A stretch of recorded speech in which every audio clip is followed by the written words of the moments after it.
Y'all know what time it is. Y'all know what time it is right here today. I got a special show for y'all. I need y'all to share this to 5 people right now. Because I done told you I was going to do it and I done it. Yeah, share it to 5 people right now. And I don't want to hear, man, this show too long. No, it ain't. It ain't too long. This is what y'all been wanting. Well, guess what? I'm giving it to you today. All right, now.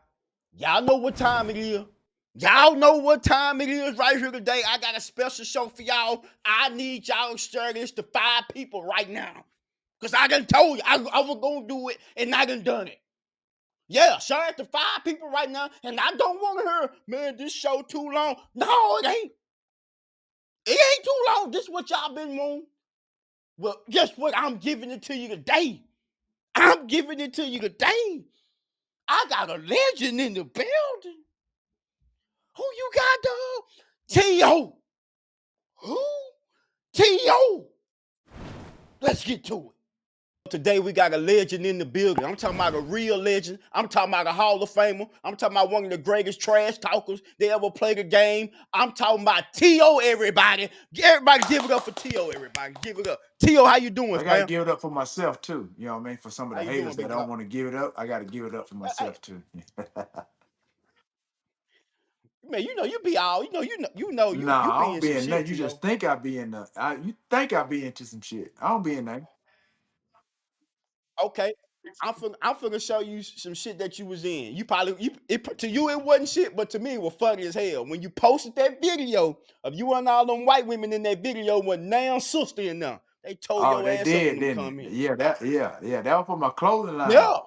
Hey man, I know what it was well, for, but the that people just did. shows you sometimes the ignorance of our people. We can be ignorant at sometimes, but it had nothing to do with me excluding sisters. Actually, that video, it was impromptu. I was down there to shoot a video, some content for my wine and I think my clothing line. So the girl that I had to create some of the Sure, man. content or what have you, those people, those girls, and most of the girls, it was a hairstyling salon like right next door that were her friends. We just impromptu like literally Yeah, did the video. We honestly we had done that video probably 3 or 4 months before we actually posted it. So again, it went viral yeah. all for the wrong reasons, but again, that just shows you kind of like where we are in America. We don't really like to kind of like we're quick to react without even really understanding the context of what's Correct. going on. But it is what it is, man. You know we hard on one another, T.O. You know we No, no, hard on one another. You know the sister feel like they losing all us men to the white women, and they get more. They would get ready. They would get I ready to get get it. on your So ass, again, fam. it is what it is, man. Hey, uh, hey, And I was hey, in the comments being messy. Look hey, at him, sorry mother. hey, That was me in the my comments being sisters, messy. my black ladies, my beautiful queens out there. I'm sorry. Hey, it was an innocent, it was an honest thing that I was doing. Hey, you just gotta understand the context of which things are being presented to you. T.O. It's okay Hey if you man, love white women. God damn it, you I love white love women. Ain't nothing wrong with that. people, regardless of your color, your ethnicity, your background. It is love has no color to it. And I understand being a black man, obviously, like I said, being a professional athlete, people there's a Sure. stereotype that comes with that. So obviously, again, I've dated white women, I've dated black women. For the people that don't know, I have kids by black women.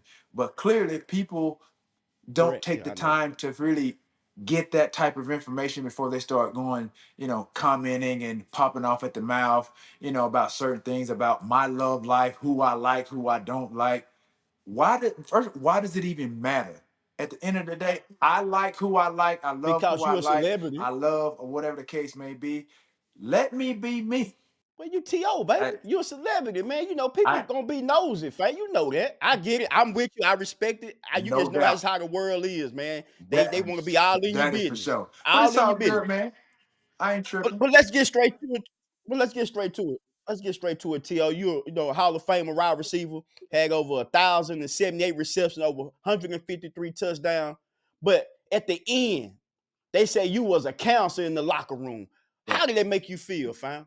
Like, where did that bullshit come if you from, man? listen at it, you're on the very platform in which a lot of that information has come from. the media, social media platforms. Yeah, But if you think about it, for the people that listening to what you just said about me being a cancer or a distraction in the locker room, where did that information come from? Who did that information come from? If you think about it, and you got to be media. smart about it, have you ever heard any of my teammates say that? And I'll just leave. I I again, haven't personally. I I'll haven't leave it at personally. No. that. Not one of those guys, media wise, has never been in the locker room with me. Even Marcus Spears, who I played with the Dallas Cowboys from '06 to '09, when I was being inducted on the yeah, I was in the process of being inducted into the Hall of Fame. When I got inducted into the Hall of Fame, obviously he works with ESPN. He's heard some of these same narratives. He went on and he looked in that camera and basically Mhm. told everybody, where did you hear that from? I was in the locker room with this guy for 3 years. Not one time was there an issue in that locker room where it reflected or backed up what the media was saying as far as me being a distraction in the locker room. Bro, it is what it is at the end of the day. I feel like your same passion for the game is the same as uh But Tom Brady.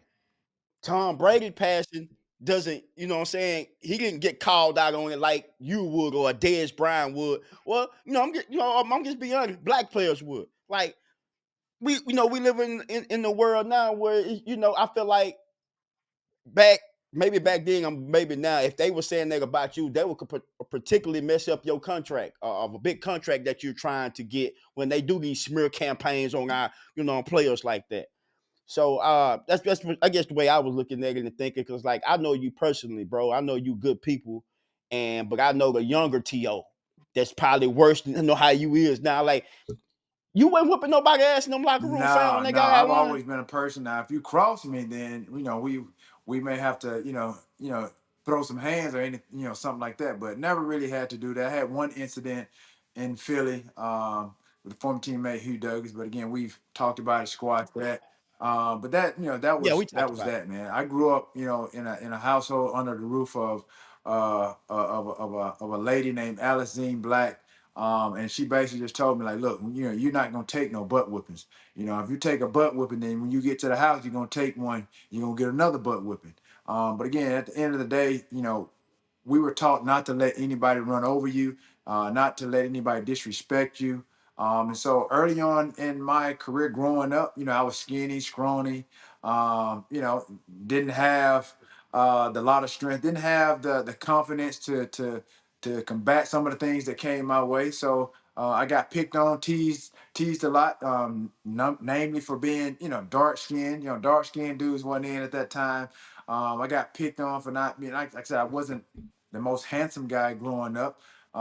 But again, I grew up, where you have to protect yourself. People are gonna try to, they're gonna go as far as you let them. And I'm not gonna let anybody disrespect me, and especially in my latter years. Early on, like I said, I was skinny. I was kind of afraid a little bit, got beat up, teased. But it came to a point when you push a person, you push them to the corner, it's fight or flight. At that point in time. So Shit, I can't fight either, oh To. So shoot. shit, don't feel bad. I can't fight now. Oh Shit, you can shoot. fight now. I can't. I'm gonna call the laws. I'm just Hey being honest. man, I ain't finna my do grandma no told them, talking, no look, fight, none if of they're that. too big for you and you don't feel like you can beat them up, pick up something, hit them, and run. Nigga, hey. For sure. So let's talk about it, To. Your great NFL career. I know you're gonna talk about it plenty of times, but we're gonna dive into that. When did you really know you was nice like that? Probably like end of my maybe say fifth, sixth, seventh year in the league. Now that's when I was in San That Francisco. Yeah, long? that yeah. Again, I was raw. I was raw to the position, new to the position, especially experience wise. Again, went to a small school, Division One AA at University of Tennessee at Chattanooga, UTC, Southern Conference. But again, I wasn't one of those notable guys. I wasn't an All American or anything coming out of college. Even out of high school, I wasn't your 4 or 5 star athlete going into college. So everything that I gained, like I said, it was a developmental process. When you think about Randy Moss, who's stepped on the scene straight out of Marshall. His first year, he started as a rookie. I mean, he was putting up right. He was right. He was putting Dog up out. instant Dog. numbers. He was putting up instant 1,000 yards. 10+ touchdowns. I had to groom myself to catch up to where Randy Moss was initially stepping into the league. So it was a gradual process for me to get from like A to Z, for everybody to see kind of like that maturation process. Again, I was Terrell, who groomed himself to be a receiver who became TO in the process, namely because John Madden and Pat Summerall, who obviously covered a lot of my early year, especially my rookie year in San Francisco. But again, I just had to kind of like develop myself into the receiver that I became. So same similar situation that my son is in now, playing for three or four schools, three schools, playing for what three or four head coaches out of the 4 or 5 years that he's played at the collegiate level. His last stint at Missouri State put up some decent numbers considering he didn't really start, but he got his foot in the door. So again, same For path. sure. Was you able to learn anything from Jerry Rice? Honestly, how to run routes. I was, like I keep telling you, I was raw green, didn't really know much about the receiver position. My senior year, I continued to play basketball on the basketball team. I played 3 years of basketball. Where I walked on my sophomore season, played through my senior season, my senior year. The sports information director, they basically asked me, was I going to play my senior year in basketball because there was some opportunity to play in the NFL. But me, I didn't think I had the skill set to do that. So I'm a fan of basketball. We talk about basketball all the time. My two goats, one and two is MJ and Kobe. We go back and forth about this whole LeBron stuff, but yeah, my Bullshit love ass has goats, but always and yeah. affection has been for basketball. That essentially that my basketball skill set essentially kind of helped me on the football field. Just with hand-eye coordination, being able to escape defenders, stance and start, get around defenders, this and that and the other. But yeah, man, they thought that I was going to just really concentrate on football because I had the opportunity to play in the NFL, but I didn't think that. So I just continued to play basketball. And then when the scouts came in and wanted to work me out, the basketball coach excused me for those days. I had my pro days. I went out, ran. We did the shuttle. We did all those drills for them to evaluate right up, as the draft approached. And so again, I increased my stock, my value with some of those individual workouts, but my stock really rose, and I really got on the radar of a lot of teams that needed receivers, big receivers at that time, during the Senior Bowl.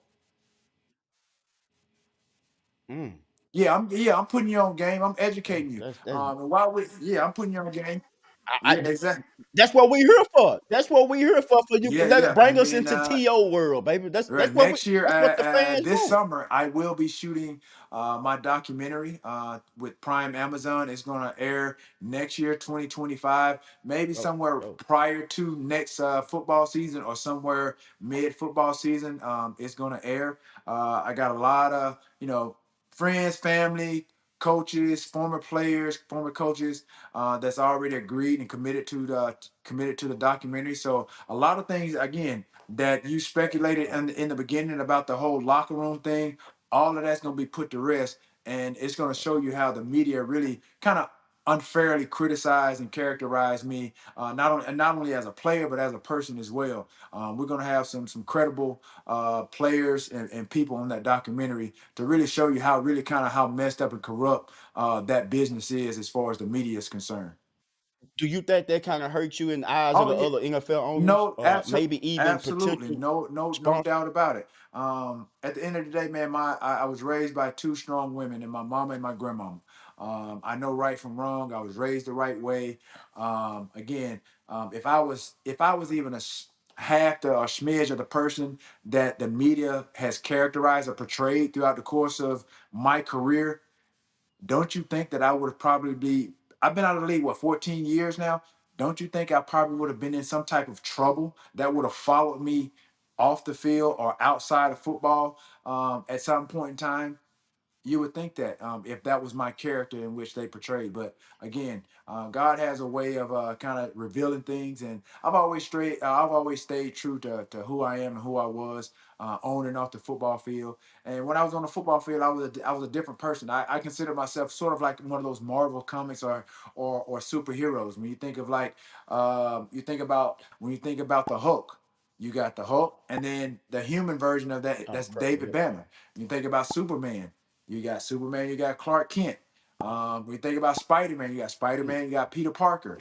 And then as it relates to me, how I'm trying to make that comparison, I'm the same way. You got the superhero part of who I am. That's To, and you got the human side of who I am. That's Terrell. So a lot of people got to see and understood that superhero version.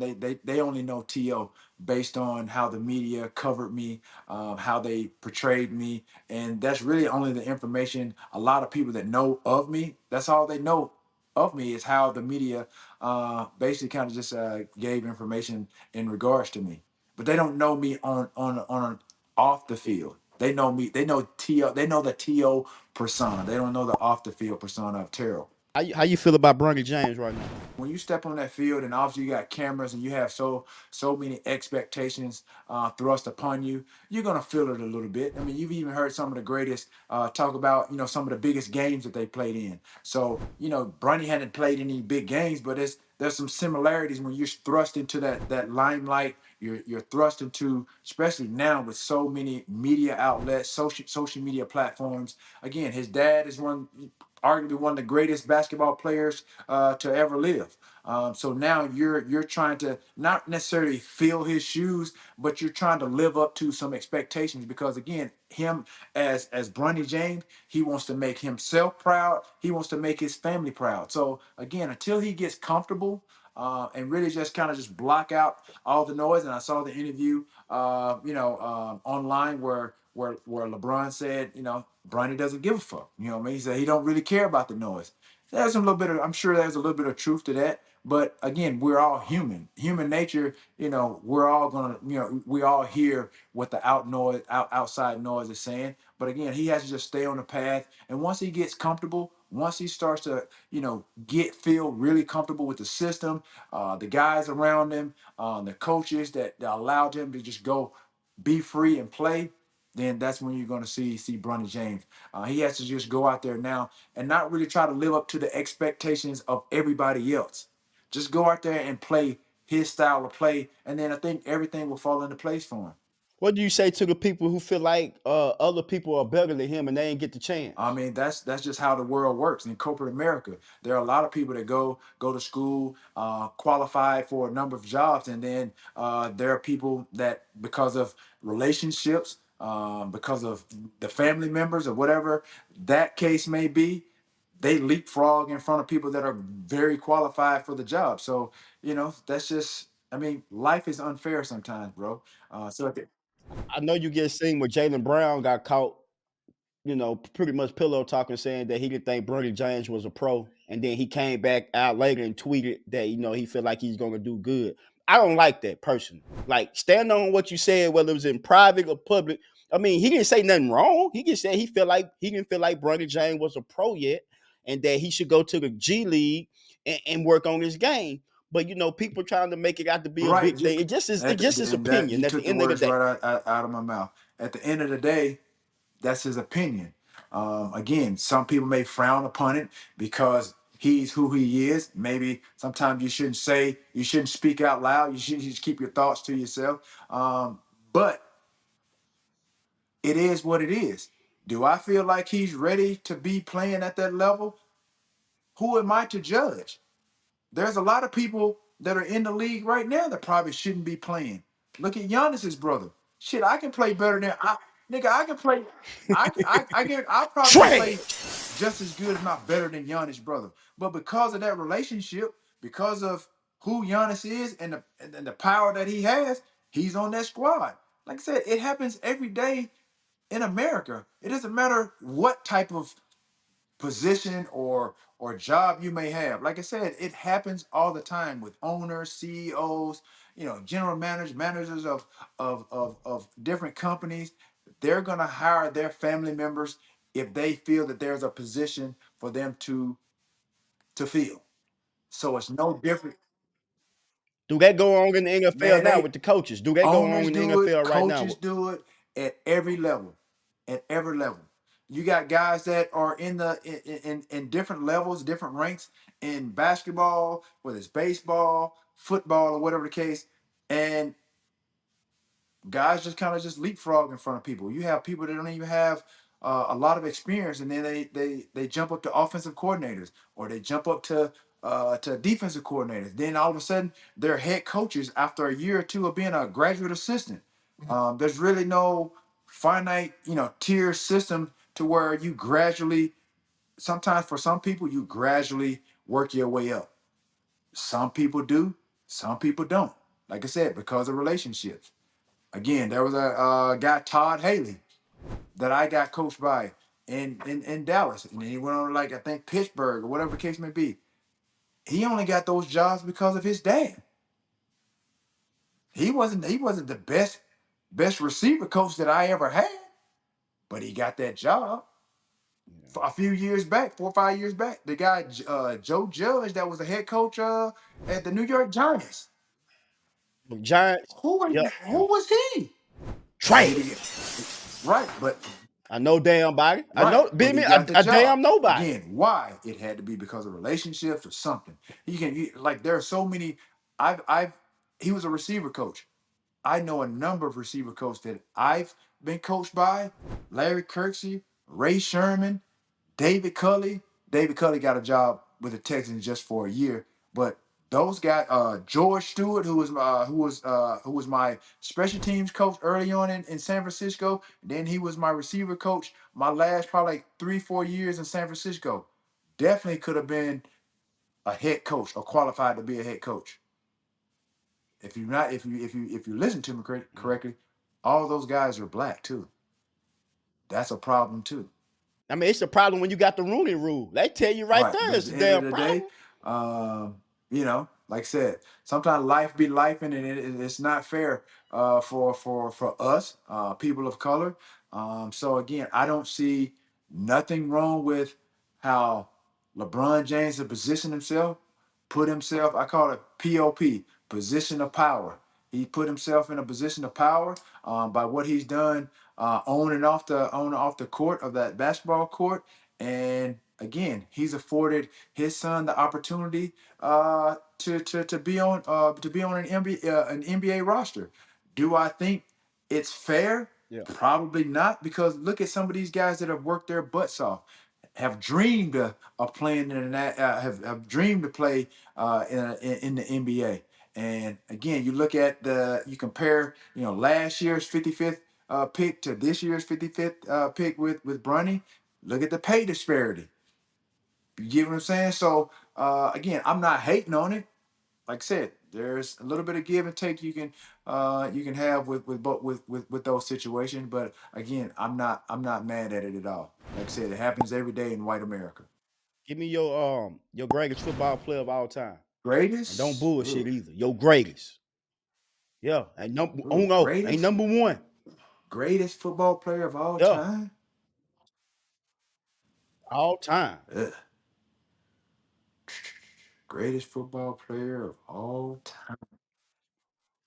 For you Man, though. I, Just I'm just for I'm you, I'm in your I'm opinion, thinking, you bro. know. I've never really been. Honestly, I've never been asked that question. The greatest football player of all time, bro. Bro. That's tough. I mean, because there's so many positions. One name come to mind, but his career got cut short. And he was a dual sport athlete. Both of these guys were dual sport athletes, and that's between Deion Sanders and Bo Jackson. You look at what those guys did. Like, you got to consider those guys when you talking about the greatest player of all time. You got to consider those because they played other sports, and they were damn good Yep. at both of them. So to not put those two in consideration for the greatest player of all time, football player, bro, that's it's uh, For you to not to say Tom man. Brady, I they ain't gonna really kick studied your Tom Brady, ass. to be honest.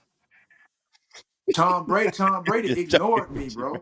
bro. When I think it's maybe in his Huh? last year in Tampa Bay, the year that AB went crazy on him. And I know, yeah, right. And I Okay, know, when and, he and on I the think Jets. everybody knew. I Yeah, think yeah. about a year and a half, two ago, and I was talking about coming back. And so at that point in time, it was at the end of the season. I didn't need to play a full season. They just needed somebody to for at least fulfill some holes with AB leaving at the receiver position. I think my guy Chris Godwin was hurt or something. With he was still struggling with the hamstring or something like that. So again, I reached out to him Hamstring, yeah. through Randy and a couple other people just to come in and just play third down and red zone situations. You know, this dude really ignored me, bro. I reached out to him and he tried to play me off through. I reached out through Randy and he was just like, and I know this probably gonna make news or whatever, but I don't really care because it just shows you how like the lack of respect is. But then when they get in front of you, they want to act like they respect you. So me understanding that I'm a Hall of Famer now. You've seen what I've done on the football field, but it shows you a little bit of how arrogance comes into play. So that first week, they went to play Philly.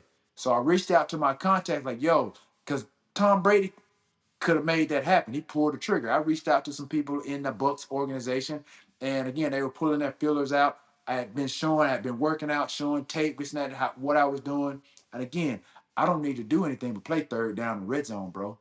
You missing AB, who essentially that's all he was really doing. He was playing sparingly. Me understanding the game, understanding how to play with a future Hall of Famer and Tom Brady, and trying to add to what they already had, bro. They had just won the Super Bowl. He could have honestly, they could have had another. He could have had his eighth Super Bowl. Just think about what you just said. Hold on. Think about what you just said. If you could have played with Tampa Bay, he Yep. could have potentially had his eighth Super Bowl. How do you think he would have looked or felt by that? That's probably why What's reason that? why he ignored you. That's probably was the Why, reason why he ignored you. Just think about what I'm saying here. You come back, bro? help them get an 8 ring.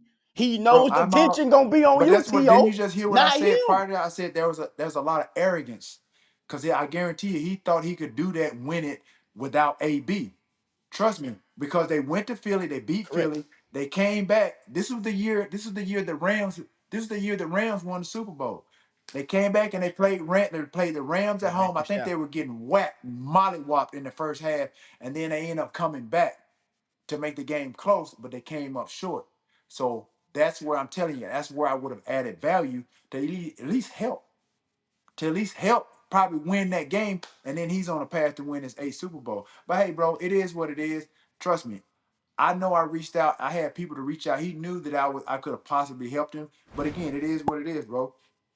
Yeah, yeah. At the end of the day, like you say, it's arrogance, it's Bro, he could have met. politics. Trust me, They, quarterbacks are in position, make especially someone of his caliber. He's just like Pop, a player in a position of power, just like LeBron.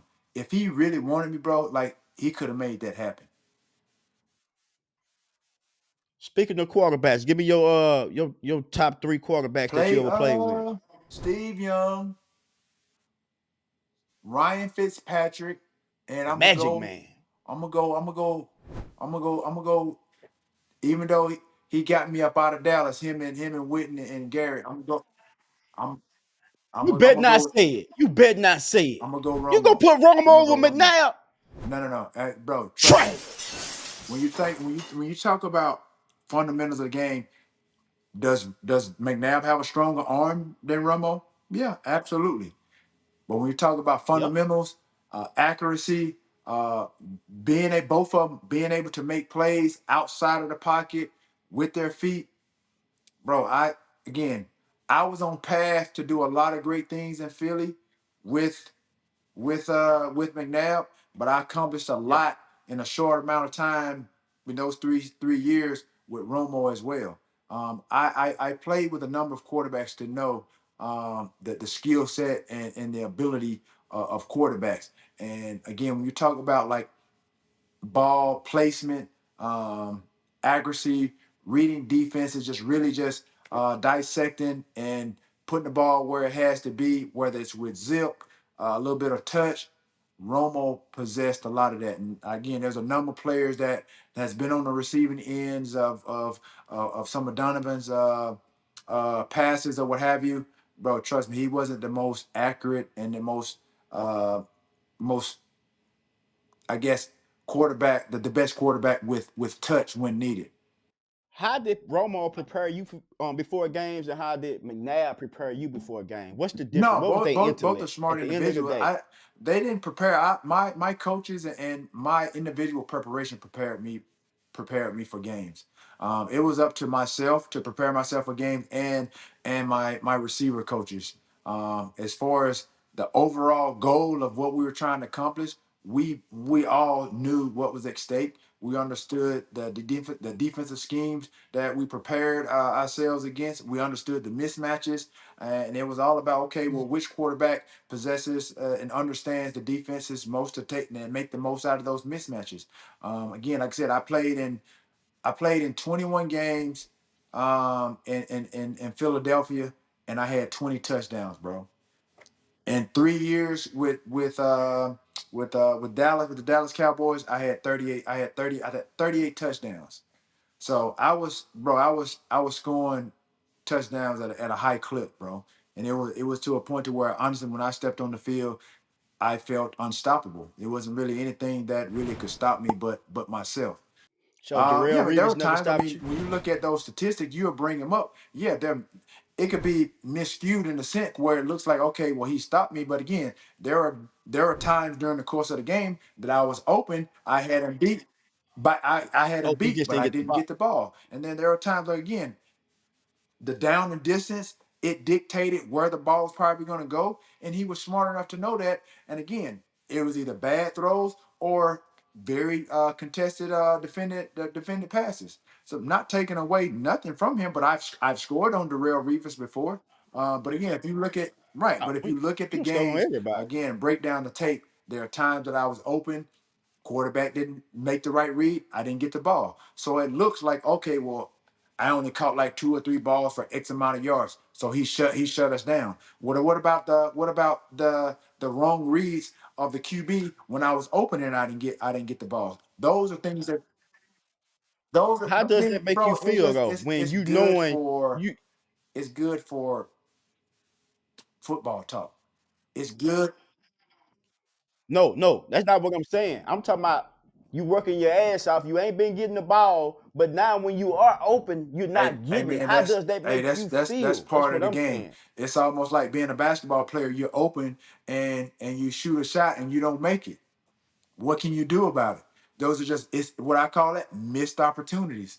So, but for me, unfortunately, there's a little difference in basketball and football. My success is dependent Yeah. upon someone else, and that's the quarterback. There's a lot of things that factor into me getting the ball. Obviously, I have to get open, but guess what? The line has to block. The running backs have to pick up blitzes. The quarterback has to make the right reads, and he has to throw the ball, in the right place and make a good throw to the receiver. So again, those numbers I've seen it where they put all the Revis Island and they put everybody that he's going up against, and it looked. Trust me, not taking anything away from him. But at the end of the day, like I said, there were missed opportunities during the course of those games. That's why I've never really said anything because I know I've scored on Darrell Reese before. If you look at when he was with the Jets, when we played in Dallas. I can't remember what the route, but I scored on him. And left side in the left side of the end zone. So again, those things don't bother me. It's good for, I guess, the shows, I mean, bro. he's a Hall of At the Famer. You're end a of the Hall of day, Famer. I mean, I can't do anything about the comparisons and what it looks like I said, if you break the film down, all those plays or whatever, like I said, there were times that I was open, I just didn't get the ball. Was I frustrated? Was I upset? Yeah. But just go back and play another play. I like that, T. Another question I want to ask you, man. At the end of the day, at the wide receiver position, what would you I mean, rank I'm yourself? I'm Honestly, if there's one, that's Jerry, 1A, that's me. If you want to go 1-2, that's Jerry, that's me. And then you got Randy. I again, bro. I I I played the hey, game. I I played respect the it. game the right way. And we again, everybody has You witnessed, did. Randy, doing his thing. I did my thing. Everybody wants to bring up that I was, like you said earlier, they talk about what I did in the locker room, which really has no validity to it. Because I was competitive, because I was outspoken, because I took up for myself. That doesn't make me a bad person. That shouldn't make me a bad teammate. But when you think back 10, 15, 20 years ago, when you had some of the white personalities, that's how they tried to phrase it and frame it. Is that, oh, he's just just Correct. malcontent, this disgruntled black football player that wants the ball. Like they try to label us divas, this and that and the other. But when you think about it, Yeah, that's the word. I never did anything. And again, to my point, have you ever heard any football players on any team say or back up the narrative or the media portrayal all these years that they said that I was a locker room distraction or whatever the case, or a cancer, as you mentioned? You've never even, No, bro, you've never heard it. Nope, But nobody. again, stay tuned to this documentary. It's coming 2025, believe me. And I've got Yeah, I heard it, man. 2025, Prime To got a Amazon. documentary coming Yep, yep, on Amazon Prime. yep, I can't wait yep, to see. I yep. know everybody else can't wait to tune in because I am you're an very, interesting very person, To. interesting. Yeah, I'm a I very mean, interesting individual. yes, you are, and then, and it just go back when you say you view yourself as 1A or 1B, then you say you got TO over here. What's something that you could tell an up and coming wide receiver in the NFL right now, man? About preparing how to prepare your body Again, for a there's a season. reason why. Again, the tenure of a or the life shelf of a football player is like 3 to 4 years, and that's because a lot of guys, they're so fixated and put so much work into getting the bag, and then they're so satisfied with that bag, then there's a drop off in their preparation. That hunger kind of just it's kind of pushed for pushed to the wayside. You know what I mean? You got to consistently have that hunger to get better each and every year.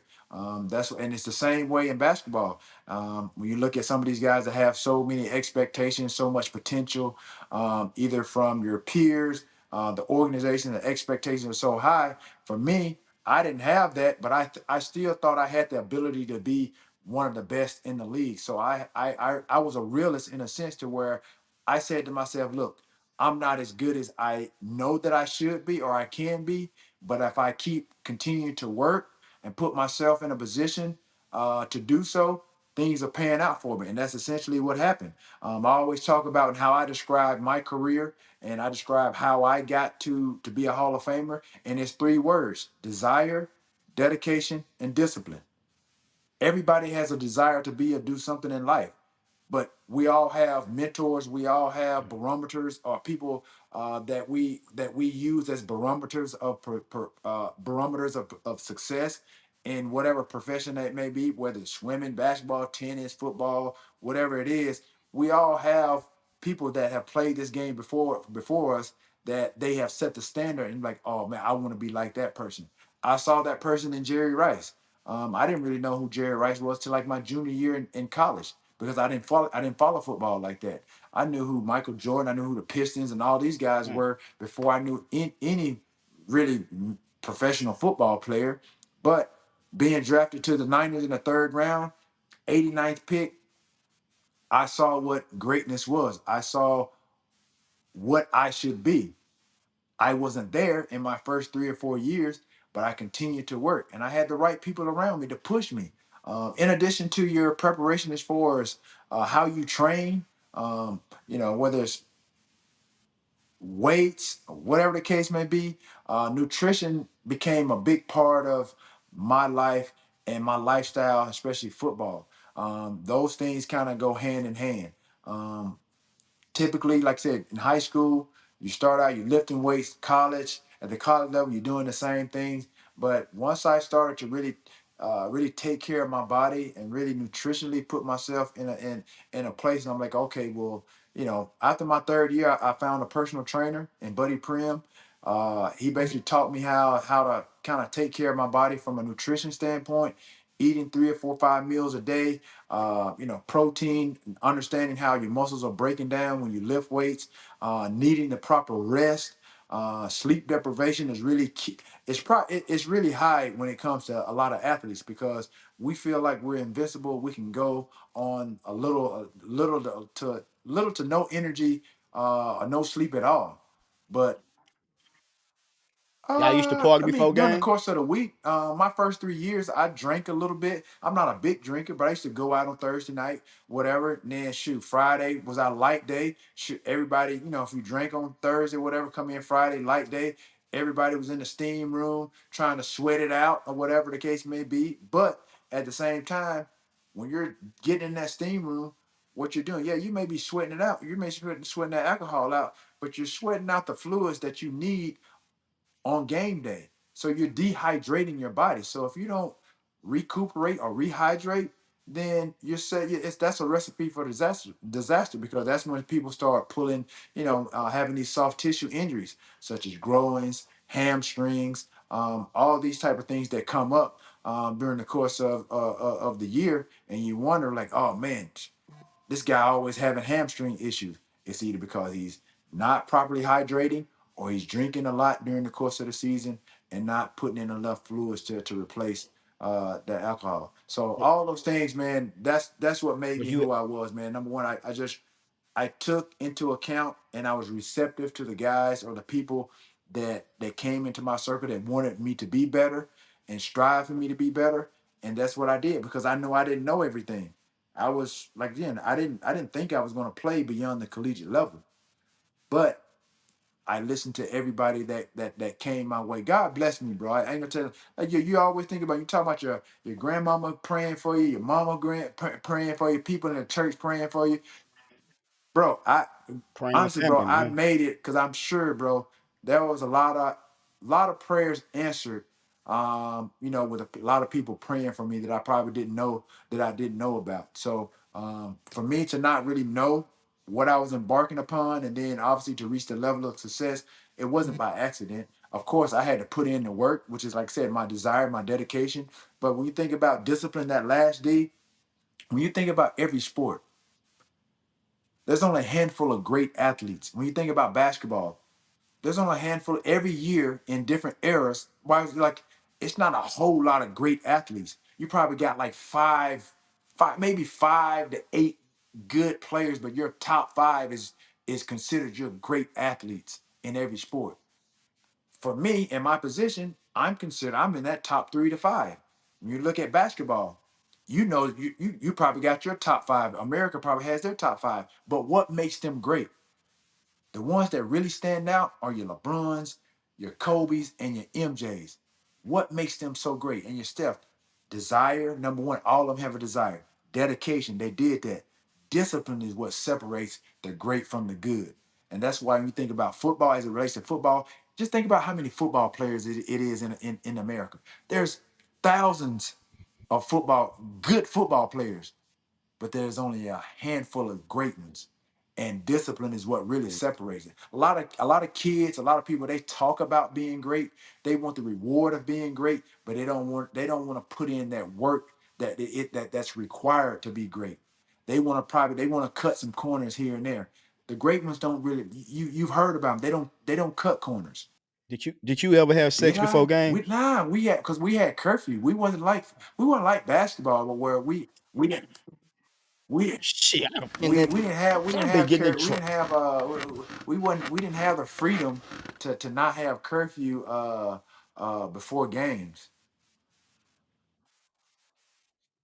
I bet they can do it now. Now, I mean, even Things done even now, changed now football, too. They NFL, probably like get their there's lead. curfew. There's curfew, which is crazy. And we're the So only Tom players, Brady bro. We're had the only curfew. players that football. The NFL is the only sport that literally has curfew. Not not basketball, not Trash. baseball. I'm sure hockey, soccer, none of those have no, which is crazy. We're the only sport that has curfew, bro. Of course, you got people that's going to try to, Did that y'all? snuck some people in or snuck out. Man, come on, bro. Yeah, Where that's what there's I a for. will, there's a way. I mean, trust me. I'm sure some people have done it. You know what I mean? I may have too. I just can't remember. CTE, Yeah. I think. Yeah, y'all don't play with that. They gonna be trying when you pass one these days, they Hey, gonna be trying to hey, get your hey. brain. But CT is No, real though. He's I'm not not. making I'm fun of it, not. y'all. We all know CT is real. We all know CT is real. Bubba Dub's live on the show. He knows what he saw. And he's here to tell you, hell no, hell no, hell no, hell no, hell no, hell no. So this is part of the show where Hell no. we do a Hell hell no. no segment. I ask you a couple questions Hell and you no. tell us hell no. Ask me if I You want to ready? do this You ready? segment. Hell no. I don't want to do the Nah, I ain't gonna segment. ask you that because I know you gonna want to say that Hey man, bullshit. hey, you But see we that gonna back get there? straight to it though. Hey, that's when I slap that thing. We, Hey, man, we see that. I We just gonna want get to everybody to that. Look see. I like a just silverback with the gray Hey, right I there. just I want to see you see done everybody. shade Let too. everybody see that smile, that excitement, Man, hey, that y'all don't listen to excitement on T.O. the. Don't listen to no, T.O. on the Hell No segment. Is Donovan McNabb the best Hell quarterback you no. ever played for? Is Steve Hell, Mariucci the nigga, greatest coach you ever played for? double hell no, triple hell no, Is Tim Brown of the Oakland Raiders better than bro. T.O.? Hell to the no. He ain't even brought. How's that even a question, bro? He ain't even brought up. I It's a get that. question. I It's get this Tim is a Brown, baby. show, but he's not even brought up in no discussions as being one of the top five receivers. So why is they even Top why 15, is that ain't he? even a Ain't he top question? 15? I don't know where. I don't He look gotta past be. top three. I don't. What? Oh, No, so no, arrogant. What you say about no, that's Brady? confidence, See, and I got have the statistics to prove and back that up. so Jerry Rice, you, Randy Moss. You don't see nobody else. You don't see me. I was a cold receiver too, T.O. I tore my meniscus in 5 spots. That's the only reason why you arguably number one, number two. One for Bro, that, I'd have been ahead of your ass. you wouldn't be And I top wasn't 6'3" in either. in a field of blind folks. Who? T.O., No, I was cold. T.O., right now. If me and you went out for an NFL trial, no, I get the job you over wouldn't you. even. No, they wouldn't even consider you. First of all, you could. No, you probably couldn't Come on, even come make on. the roster of a girls football team. Yeah, no, I'm being dead shit. Really, I'm really I'm like be- that. T.O., I'm I'm really like that, dog. Don't let the size Bubba fool you. Dub. I'm really like that. You talk good, And it's right? confidence, baby. Ain't that Your what you just said? It's your confidence, confidence. you can't back that up. So just because you just hit a home run in the MLB game the other day, Nah, you feeling yourself again, T.O. I'm pretty sure you're gonna tell me right now you can go and play right now in the NFL right now for bro, a team right now that's this year without coming up. question. You People like you and people like you, right? People that's the like you and confidence. Shannon I Sharp like to it. get on these shows, you start feeling yourself. Then you start down talking on somebody that a Hall of Famer that can really do it, Who down right? But I talking? mean, I ain't never just played like in you the NFL. said, But you I'm just said me saying. and saying You know, down. he I trying to don't say down I talk. can't I do this, speak I can't facts. do this. You just said Now, the same thing. hey, but believe Hey, you no. just Leave said the that to same Shannon. Don't thing. You bring just said Shannon the over here same with thing. me. So you Deep think you can dub. go play right now? No. I'm talking about with me and you. I'm Hey saying that to man, say for ask you me can some state your case legitimate that you can questions, still man. play. No, it wasn't. So that wasn't Because legitimate. everybody See, you in just your answered audience that knows that I yourself. can play right now. Everybody, everybody that No, watched the they don't. Bubba Dub No, they show don't. know. No, they don't. No, Yeah, they don't. I know yeah, you they can probably know. still play, They but better they know. don't know that. Yeah. I know you Don't still in make me shape, take this shirt off, boy. but I don't like what you just said. I No, don't like what you just said. Say I try that's to what that quote. downplay you. I don't downplay Hey man, nobody. that's what I that know you question can still play. implied. I know what you mean. I know what you meant. But when you look at No, the people watching this on the other side, the audience, they know what you getting at. Don't be trying to fool the audience, man. I'm getting at you. I'm getting at you Man, letting the 32 they know. NFL teams know Man, that when they receivers get man, hurt, they know. bring your Look, ass man, in I so ain't you can hard to help them. find, That's bro. all I'm saying. I ain't hard to find. Look, We know hey, that. I can see you behind the picture. How was that? How was they playing in the MLB the game, hitting the home softball, man, run? you, What you was you that see what feeling I like, did to bro? that softball, What was nigga. that like? I was Yeah, I was this close from hitting it over I saw the that. real fence. This close. So you already know. Who was MVP? Who was MVP? Oh, Bobby Jones. Bobby Who the Jones. hell He is he that? played. He's a podcaster or whatever. He just like you. He better than you though. But yeah, he yeah. No, I'm just messing. Okay, I okay. I I'm never just heard of messing him. with you. Never heard No, of him. he played well. Hit well. Played well. He had a ball that came right at him. He caught it. Very deserving of the MVP, and he was on our team, National League. We won that thing, 12 to That's good. 10. I slapped myself. I tried to knock the cuff off the ball. You saw it. You Yeah, I see. saw it. I mean, I got you. You an athlete. I just can't sit up here and say you a football player. You can ball too, and I see you out here doing you an athlete. Too. I'm Man, gonna give you that. honestly, I was just talking to my friend about it, bro. I'm probably one of the most talented athletes in this country, bro. In this country, in this world. I'm like probably one of the most talented. Bro, I can do a little Can you bit of golf? Can you golf? I can do a little bit of everything except for golf. I can't play no golf. But anything else, I I'm very competitive. I'm gonna put on the show with it.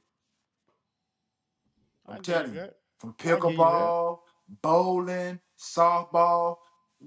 Obviously, I play basketball, football, You gonna all be that on the good stuff. Madden though. You gonna be on Madden and 2K and all We that don't though, need to. right? I'm just Those are asking the video question. games. That's not an Oh yeah, it actual is. It's skill set. skills. It's big You're money working in off. that. That's skills No, playing that Madden. you're working off. That's technology, and there can be some But glitches, all that. You know what I mean? With that video gaming is obviously for it's a sure. $1 billion industry. Yeah, but yeah, man, I ain't played no video games like that since I left college. To be quite honest, that's when we had Coach K, we had Contra, uh, Tecmo Bowl.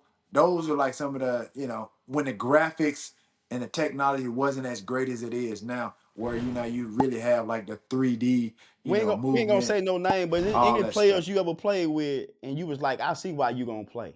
Like they were if they were not. Like is there any players you ever seen like I see why this motherfucker ain't gonna never be in the game or just don't be on the practice squad because of their effort. You ever see that? I mean, there's a lot that factors into it. Like I said, unbeknownst to a lot of people that's on the outside watching the game, because you have every day you have coaches that evaluate these players on an everyday basis. It could be attitude, bro. It could be their work habits. It could be they don't know the plays. There's always a reason why you probably see guys and you're like, man, why isn't he playing? And obviously they're not privy to the information of what the coaches and the organizations see from that player on an everyday basis. But me being in the locker room, there's obviously a reason why that particular player, whomever that player may be, why he isn't playing. Trust me, it's just not because of talent. Again, like I said, when you come down to football and games, bro, it all boils down to wins and losses. You may have a guy that's talented, but then, like I said, throughout the course of the week, or if you put him in games, they be missing assignments. They run the wrong route, which is causing a busted play. You may not know watching the game. You're like, oh, why this play didn't work? Or he was wide open. Or you see a receiver run a route and the quarterback throw it a different way. Again, it could be a number of things. And sometimes it's not always sometimes the receiver's fault. But because we're so conditioned that the quarterback is always right, if that ball is being thrown to a different spot and the receiver runs this route or whatever it may be, they're gonna say, oh, well, the receiver ran the wrong route, because ideally the quarterback is supposed to be the smartest person on the field. So not saying that, not all the time that the receiver is wrong. Sometimes the QBs are wrong as well. But it's just fact. What I'm I just know what really you're saying. It's trying to explain to misassignments, you that like you say from the yeah, outside. We see something and we don't know that there was a misassignment, there was a wrong route, yeah. or he getting blocked. It could be a number of anything, but the receiver or whomever's gonna get blamed for that route. And it probably don't go with the question, but it just shows you, like I said, the audience or people don't know everything that's going on as it relates to a particular player, as to why that person is or isn't playing. It's not, sometimes it's not just ability. Switching gears, how you feel about this president debate this year, man? Between Biden and Trump, how you feel, man? Do you feel like we got two incompetent people? I mean, I just feel I just feel as a Black American, uh, Trump is he's a con man in so many ways, and he's very manipulative, and he's using the weak-minded, you know, Black people to really, gain his vote. And he's not for Black America. I mean, overall, I would say that, but he knows he needs us to win. So he's gonna do and say whatever he needs to for the people that are not listening, or the weak-minded Black people, to get that vote. But he's not I for us. respect that. Give me your top 5 movies. My number one movie is The Notebook. And I know people are like, oh my gosh, you're lying. And it's not. I know The Notebook is a romantic type of film, but there is some substance to that movie that's dear to my heart, and it touches on something in which my grandmama passed from, and that's Alzheimer's.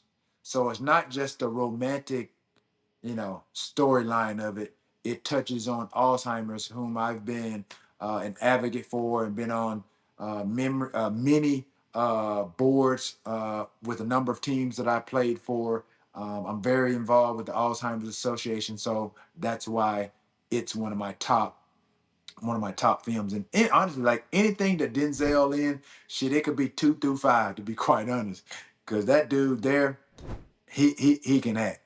Especially the Equalizers, uh, the Deja Vu. I mean, anything that he plays in, bro. Book of Eli, bro. I can watch his movies over and over and over again, bro. What's the difference in Denzel Washington and Samuel Jackson for you? The range, Who the got range more in which range? they, and with the range in which they can act, like, bro, like, man, Denzel can do anything. He can play you. He can play Bubba Dub. I mean, he can play an old man. He can do anything. He can play. Uh, have you seen it? Military. I mean, he can play a drunk. I mean, he can get into character and play anybody to the T. T. So you think he could have played Samuel and Django better than what Samuel did? Yeah, if he, yeah, I don't know about that one, T.O. man. You Samuel better. played that one to the T, though. Hey, I mean, but like, I don't think Samuel could have played Alonzo and hey, Triangle man. Day. Like, not better than Denzel. Hey, man. You better go. You better go watch Denzel.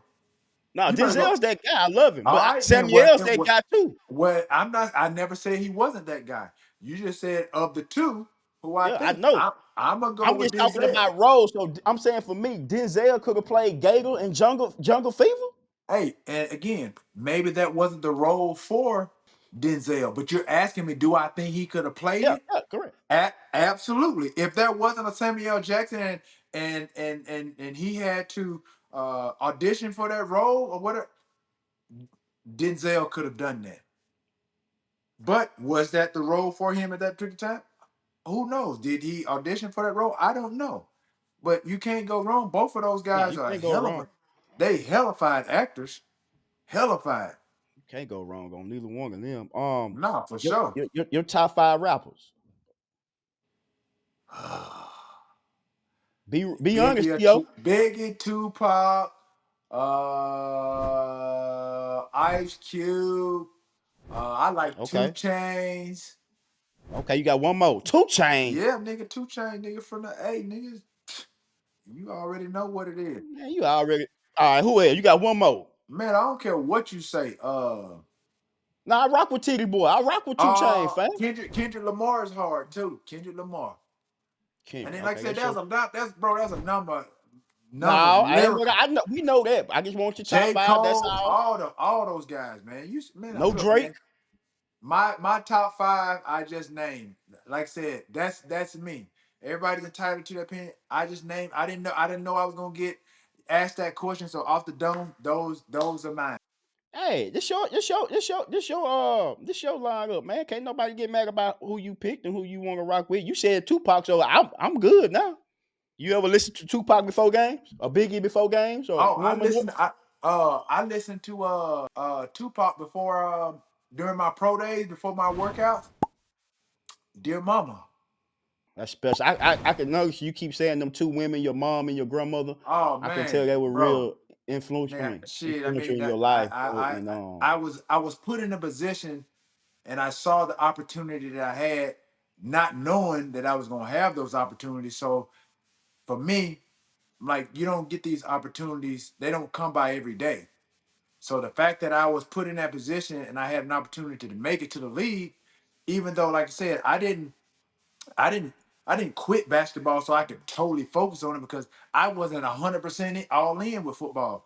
But I took advantage of the opportunities that was given to me. Even with the Senior Bowl, my coach at the time, Buddy Green, the last year coach that I had in Chattanooga, it was called the Dale Shamps. It was called the Dale Shamps Super Bowl. I think that was like a grocery store or something called Dale Shamps. So that was a sponsor of the Senior Bowl. My coach at that time, I had three coaches in 4 years in Chattanooga: Buddy Nix, Tommy West, and Buddy Green. Buddy Green came over from NC State. Tommy West came over from Clemson, and then Buddy Nix was our first year coach. Um, so Buddy Green, my last year coach, my third and fourth year, he he knew, I guess, the representative or the whatever for Dale Shamps, and he got me an invite to the Senior Bowl, and that's where practicing and playing in front of the scouts, mainly practice in front of the GMs and scouts during that course of the week. That's where I pretty much got on the radar, and my stock rose in the eyes of some of the GMs and the scouts that week. So, and again, I saw guys that played at Power Five schools, like your Eddie Kennisons and your Amani Toomer's, your Derek Mays, like all these guys, and I saw them up close, and I'm like, seeing them play on TV in front of like 100,000, like Michigan's and your Penn States, your Bobby Ingram and stuff like. I thought they were head and shoulders above my skill set and my talent. And then I saw them in person. I'm like, man, they're not that much better than me. So that gave me motivation, and that inspired me, because I'm like, I literally thought like my routes were like, I would say that it was trash compared to where I ended up. But when I saw them, I thought their route running was I thought their route running was on another level than mine. And then when I saw them, like, man, they're not that much better than me. So again, I didn't do anything different. I just continued with how I approached practice, my work habits, caught the ball, ran, caught, got upfield, and that's what caught the eyes of the scouts. That was something that I was doing naturally. And then when I got to the San Francisco 49ers, Jerry Rice did that 10 times more and better than I did. He was catching the ball like 5, 10 yard routes, curl routes, out routes. He was catching that ball and then taking it to the end zone. That's why he was probably the best conditioned, and that's why he was able to really take over games when the other guys were tired, because of the way he practiced. People didn't know that, but that's how I was. I was strong at the end of the games, just as I was at the beginning of the game. But it was because of my work habits, my work ethic. It was how I approached practice, and my games. It seems a lot easier than they were a lot easier than it was because my practice habits. what you just said, when you see them in person, you feel like, well, they ain't that much better than me. And that's how I feel when I go watch other big time comedians perform. I go and I evaluate where they are and where I'm at, and I'm like, It's all damn, about your close. material and when it comes to that delivery. If you got stage presence, you got a mouthpiece in what you have. All you got to just put your segment, put some material together, and make the people laugh. It don't matter how you make them laugh. As Right. long as you making them laugh, shit, you winning. Right. You winning. Yeah. It's just like you dating a girl. Mhm. Like you might not have no game, but if you got a mouthpiece on you, you can be ugly. Like but you're not a cute individual. But I guarantee you probably got a lot of chicks though, dog, because you make them laugh. Women, all they want you to do is make them laugh, dog. If you can talk, hold a conversation, and you can make them laugh, you can make them laugh. You can talk them right out those panties. But I know one thing: we was in a room. They gonna see me before they Nah, see I don't you. know how you gonna do that. You the color of No, you should. cremation. Hey, I ain't. I Hey, feel like skiing around you. That's why hey, you boy, wearing that yellow you shirt. see these bright pearly whites? I'm coming in. That's why you Hey, wearing I'm that yellow coming in. Hey, shirt. I'm coming So in like so this. you so you Hey, can I'm be coming in like seen. this, dog. You see it? Look at that smile. That smile Hey, ain't gonna get it done. But hey, who hey, your boy, look at celebrity this. crush? Man, who your celebrity crush? Shit, man, I'm mad, man. She done she done got married, got a Got a kid and married everything. now? I don't even have no crush no more, bro. It's too late. What's the point of me Damn. having a celebrity crush and they already taken? Damn. You know what I mean? Have you ever had one besides her that ain't taken? Man, you know what? You know who keep bouncing around from guy to guy? She ain't really found no home yet. She just got divorced, got back with the dude, and now she not with the dude again. It's damn J Lo, bro. Okay. And you know who Something else might I be like wrong too? I with like J Lo. Paula Patton. She's cool. I met her in person. She I think she's she's single, super ain't she? cool. Bro, like J Lo, bro, she needed to like she keep going with these entertainers, these actors, people in profession. I've never known her to date an athlete. Well, you should shoot your shot. Pearly whites.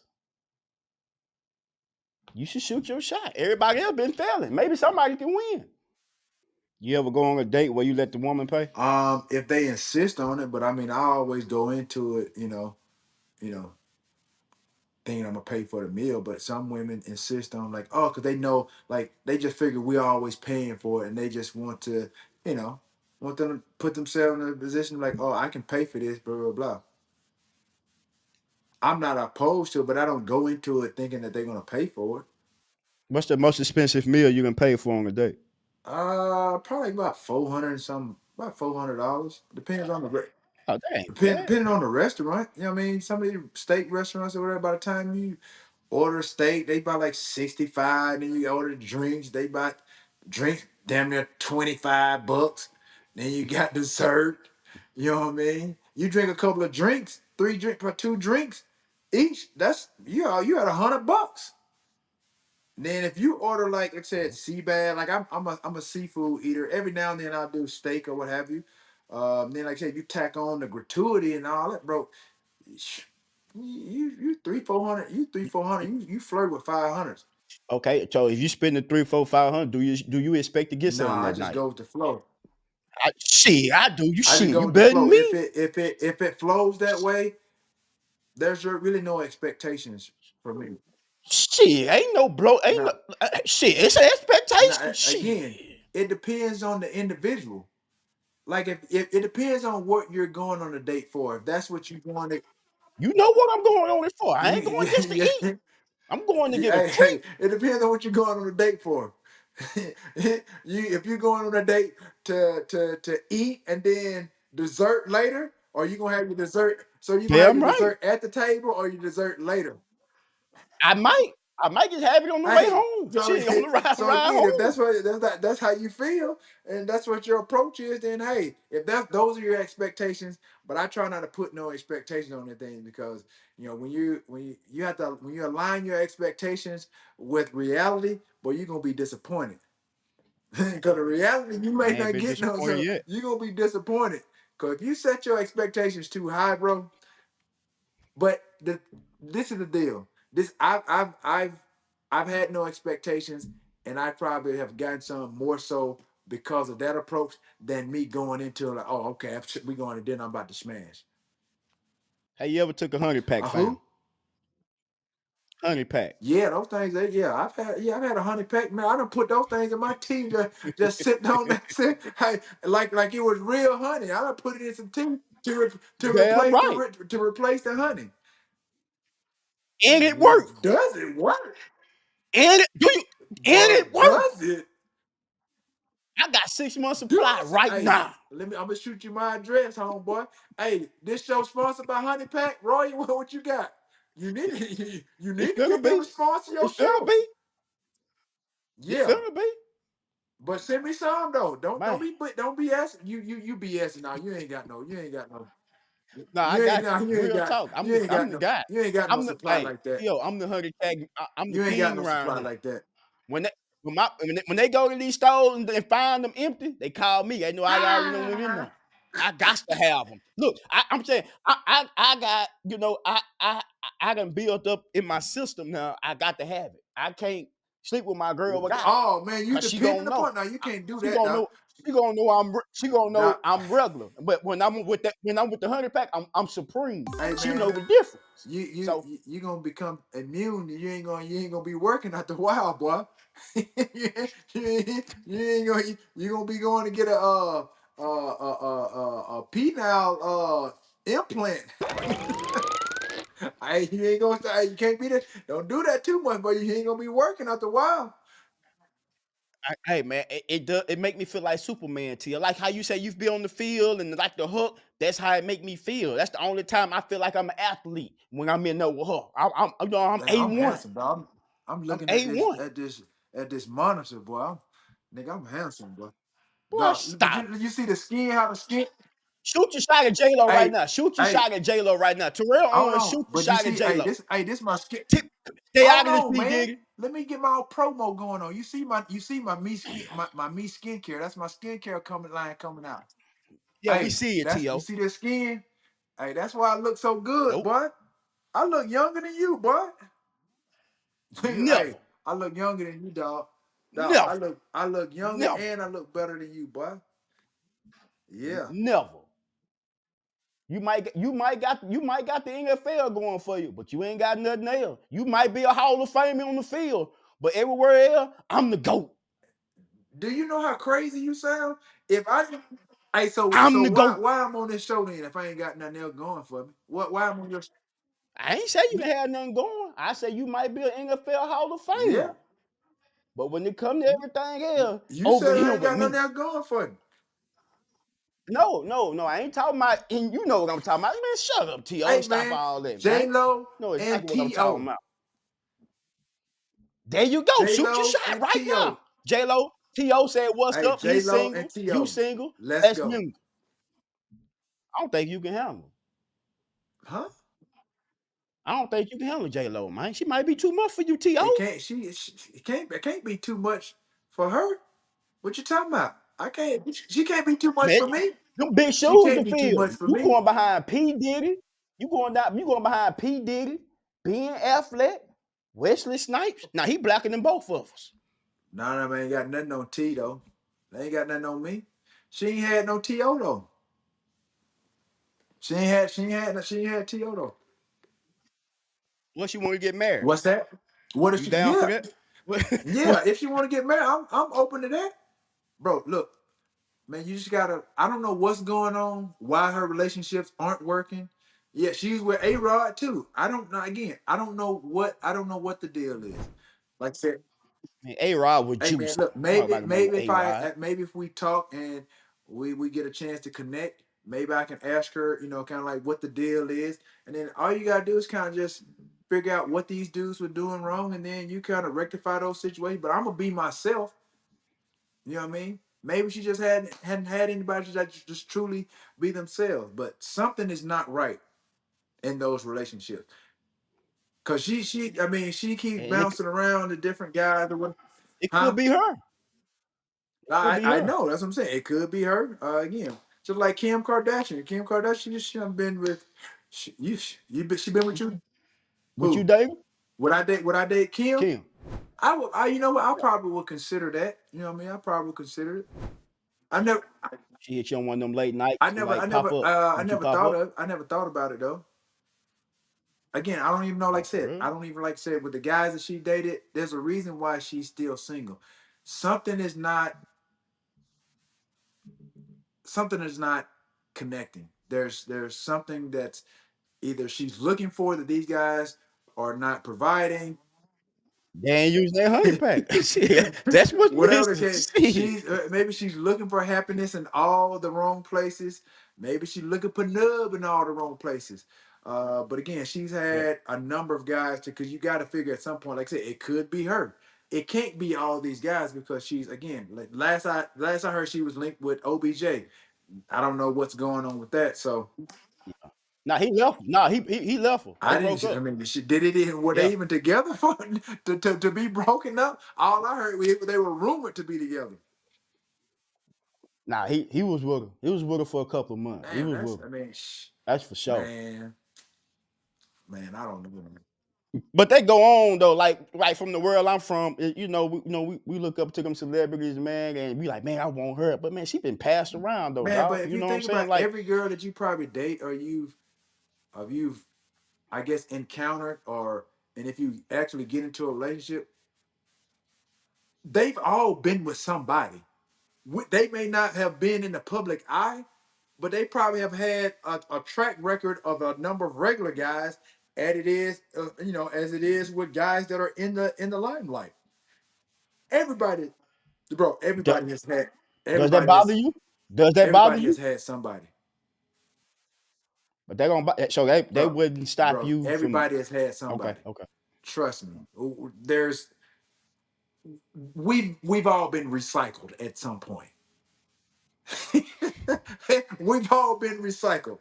And again, the idea that a number of these athletes again are dating and having kids by the same women, that baffles me because I'm like, yo, there are so many other beautiful women out there. Why are they dating and having not only just dating but having babies with the same girl? For example, who got a number of kids by different athletes? Um, Shit, I Uh, think the chick who Bow Wow's baby mama, she done dated a couple or two or three. Joey Yeah, she got Chavez. like two or three baby daddies in the league. Uh, She got Future, Bow Wow, and oh boy, for the Texas, right, his brother. that one, right. Diggs. I Yeah. mean, that's just one of many. But I'm like, bro, like, why are they after the same chick? That baffles me, You know why? She got that snapper.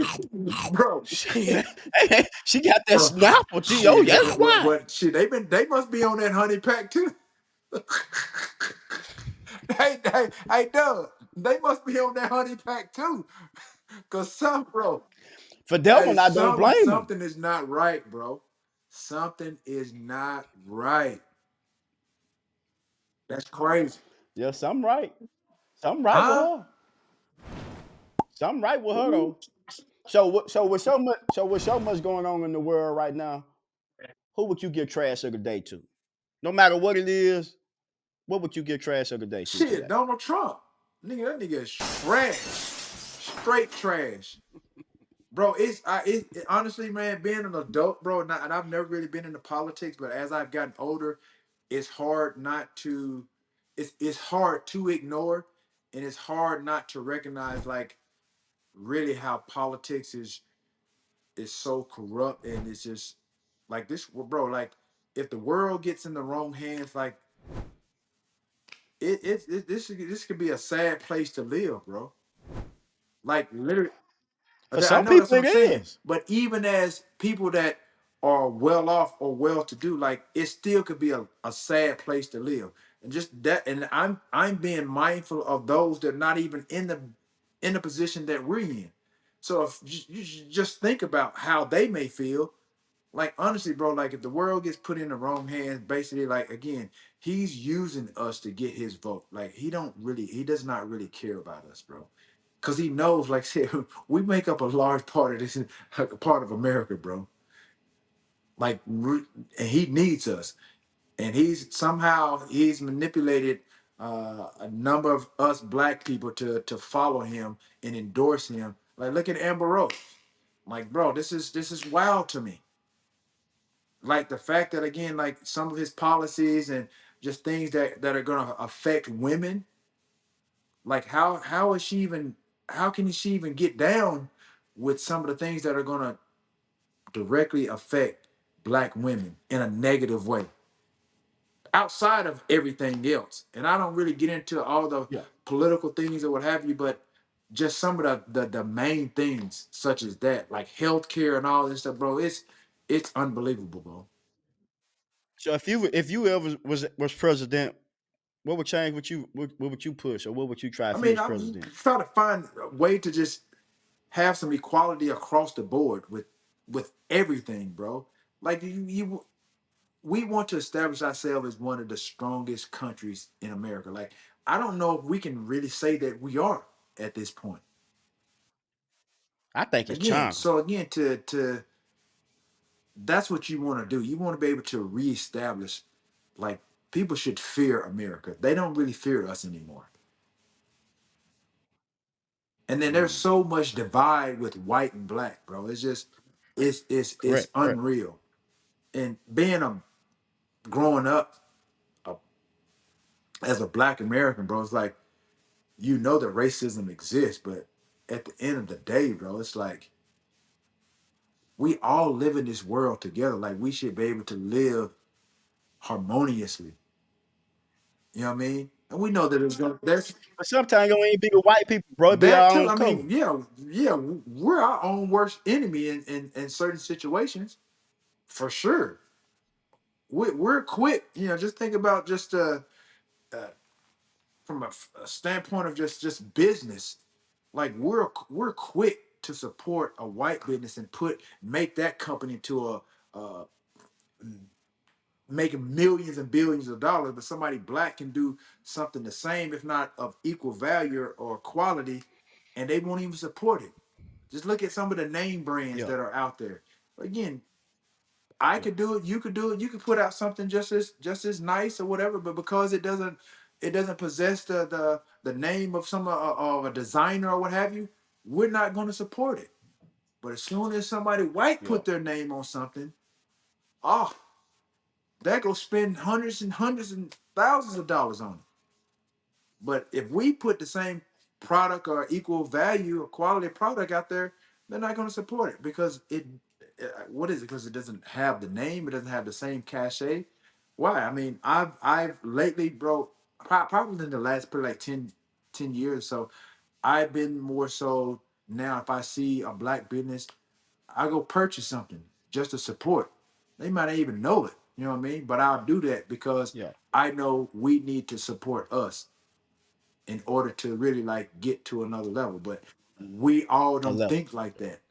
Again, if it doesn't have a certain look, or if it doesn't have a certain name, or if it doesn't have a certain price, which is crazy. Like, some of these products, they're to produce it costs like less than $100, but then they pay the retailers like 2,000.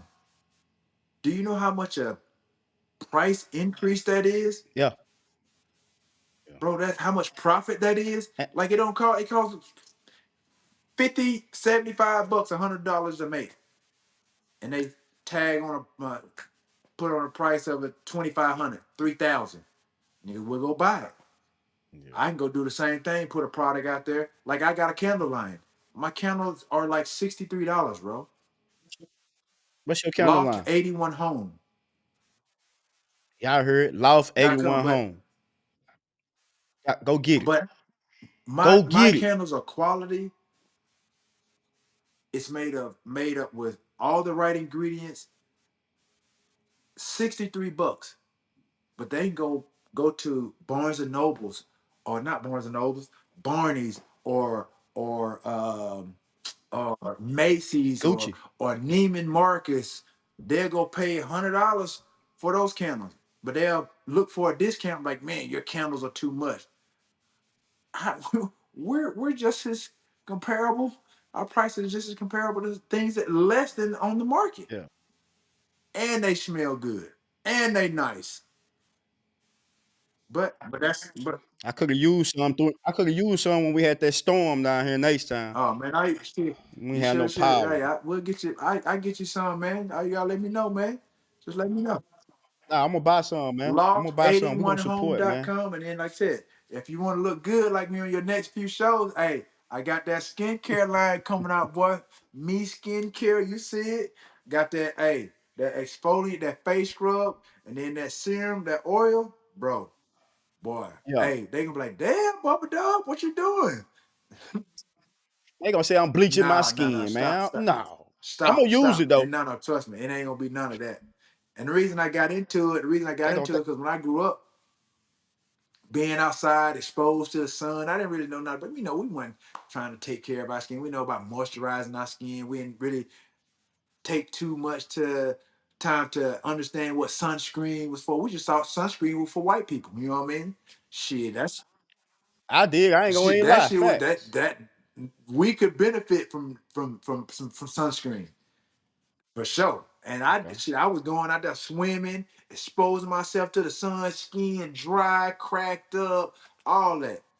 Didn't have no sunscreen. But now, like I said, this skincare line is for obviously men of color trying to educate, young kids and boys going into men, like I said, understanding hygiene and moisturizing their skin, all that stuff. Trust me. We gonna get it. We gonna support. We gonna get the candles. We gonna get the skincare. All my people that's watching right now, man. We finna load our carts up. Hey man, we finna break Oh bread with yeah. you, I and got a nice little we gonna summer set for you too, little mesh outfit. You might need that when your next few shows, when your next few shows.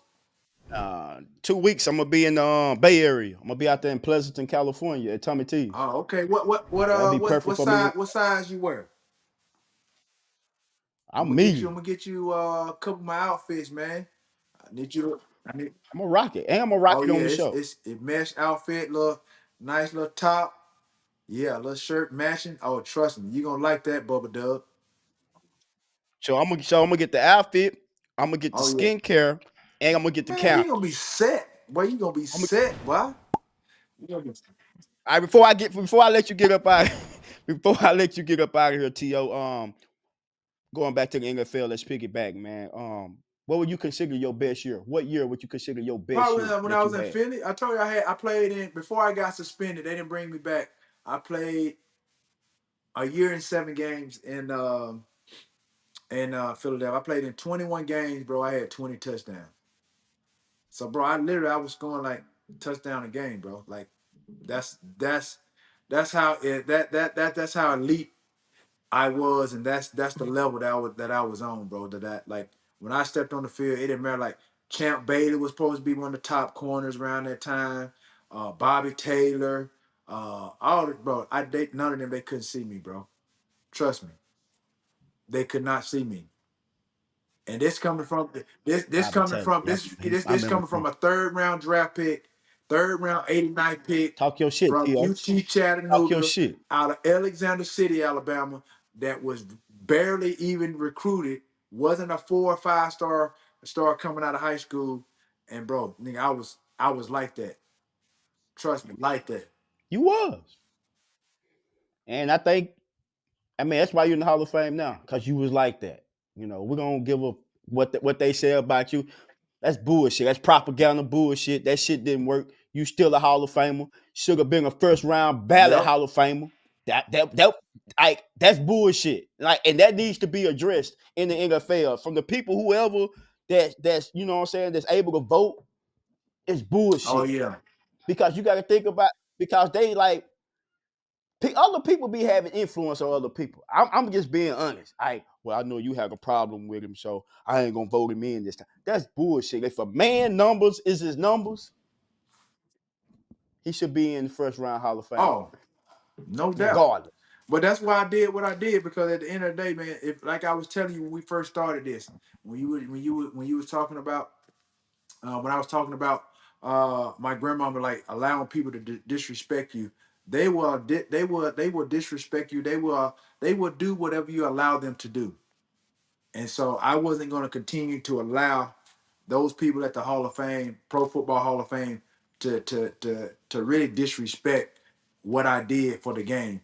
Like I said, regardless, I wasn't a top round pick or anything like that, but you cannot deny what I did every Sunday. Statistically, if I'm second, third, fourth all time, and the criteria is based on what you did on the field, and you're going by hearsay, or we already discussed it, alluded to it early in the show, when you start talking about So what somebody said I did in the locker room with no basis, you start talking about um, uh, my character, which didn't fit.